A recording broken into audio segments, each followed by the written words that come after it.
ఏ మహానుభావుడు రాశాడో నాకు తెలియదు సార్. ఇది దయచేసి ఒక పెద్ద మనసుతో అర్థం చేసుకుంటే అందరూ బాగుంటుందని కోరుకుంటున్నా.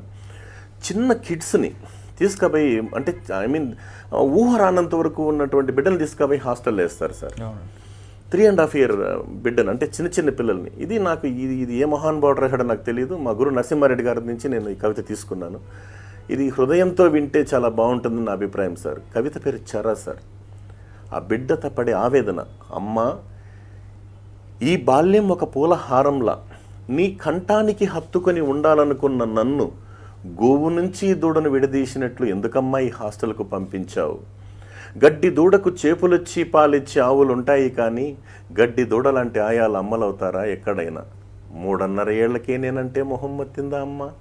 నాకీ మెట్ల మంచాల ఒంటరితనం వద్దు, నీ సందిట చేరి నిండారయ్యే నిద్రమత్తు కావాలి. వచ్చి నాని మెలకువతో వదనంలా కమ్మేసే నేల కొంగు చీర ఛాయ కావాలి. బ్రెడ్డు జాము గ్రుడ్డు నోటికి పోవడం లేదు, గుజ్జుగా కలిపిన నీ చేతి గోరుముద్దలే కావాలి. బార్లుగా బాత్రూముల వైపు నడిచి వెళ్లే మా నగ్నత్వానికి కళ్ళు నీటి కుండీలవుతున్నాయి. మురికి కంపు కొట్టే మా బోట్ల ర్యాక్ వైపు నువ్వెప్పుడూ రావు. ఆఫీస్ రూమ్ కారిడార్లు అందమైన పూల కుండీల మధ్య పువ్వులా కనిపిస్తాను కాబోలు. దూరం నుంచి చేయూపి దూదెపింజలాంటి కారెక్కి మాయమవుతావు. నాన్న సరే రాతి గుండెగల మగాడు, అమృతత్వానికి మారు పేరైన అమ్మవే, డబ్బు హోదాకు చిహ్నంగా కుక్క పిల్లతో సహా మీతో ఉంచుకొని రక్తం పంచుకు పుట్టిన నన్ను ఈ రెసిడెన్షియల్ జైలు కటకటాల్లో జీవరహితంగా బ్రతకమని నిర్దేశించారు. ఇది ఆలోచించాల్సిన విషయం సార్. నేనేం